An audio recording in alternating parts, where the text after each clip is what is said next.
Alright, my name is Thomas Warwick, and this is going to be my walkthrough for my final project for COP 4710, Theory and Structure of Databases. My project is a bug tracking database that uses a remotely hosted MySQL database and a Microsoft Access front end. I'm going to be dividing this walkthrough up into two portions. The first is going to be setting up the connection to the server, and the second portion is going to be dedicated to running the application and really the structure of the database behind it. So if you go and open up the zip file that I sent you, you're going to see that there's a file in here that says ODBC data source details. Go and open that up, and this is going to give us some information on how to go and set up the remote connection. Then go and click on your Windows button, or this is pretty much, I'm using Windows 7, it's the same on Windows XP. Then go into Control Panel, go Administrative Tools, and then you'll see an option for Data Sources ODBC. Click on there. Assuming that you have the MySQL driver installed, click on Add. You will see the option for MySQL ODBC 5.1 driver. Click on Finished. Data source name is listed here. TCP/IP server is listed here. The port is going to be the default at 3306. Username is here, password is here, and the database is tom_bugdb. You then click OK, and then OK here. Alright, so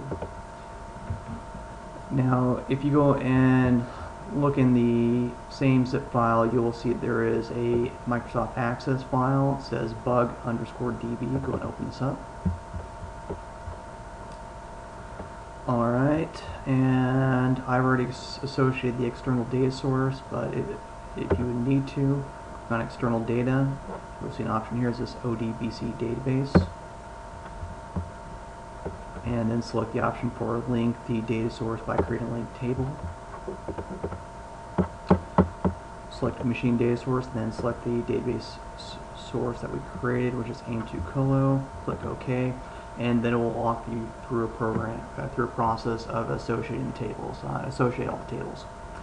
Okay, so now we're going to go to the next phase of this, which is the structure of the tables, and some forms that I've created for user input, and then some reports that I've created to actually make this a useful system.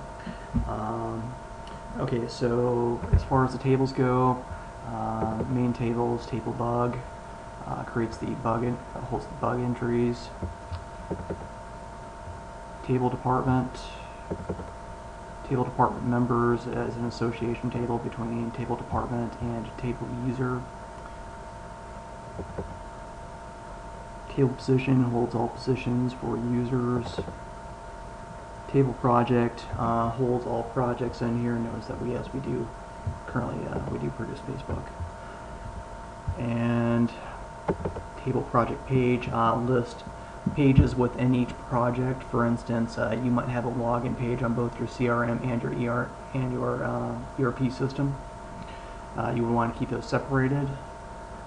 Table project version, it's used for tracking different versions. Basically, this is designed for an iterative release process. As you fix bugs, you would go and include them into the next iteration or project version. And then a table for users. Okay, and next let's go into the forms that I've gotten created. Okay, so I've got a form here to add a new user. You'll see there's an option here for new and Microsoft Access. User.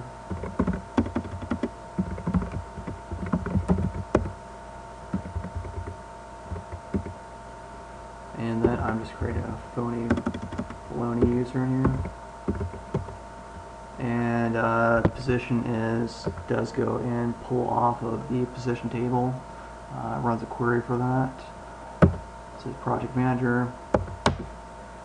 And then it has gone and updated that table Okay, and the next one, let's see, add a new bug.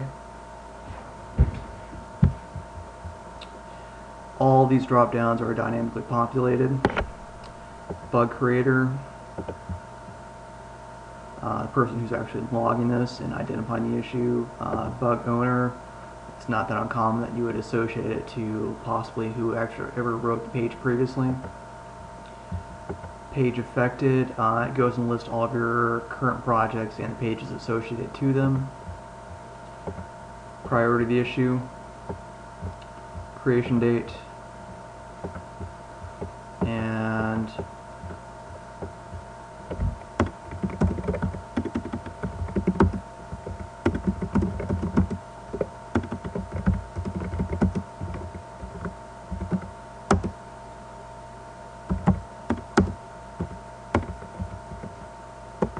I'm just creating a tick bug in here. Again, click on new, insert the new row into the table. All right, and I've created several other forms in here. I'm not going to waste your time going over it, but add user to a department, and then another one for adding fix bugs to a new version. So after a bug does have a resolve date associated to it, you can go and add it to the next iteration of the software project. Okay, as far as reports go, I have several small reports, but I've included them mostly into master reports. The main one I'd like to look at is the daily QA manager's report.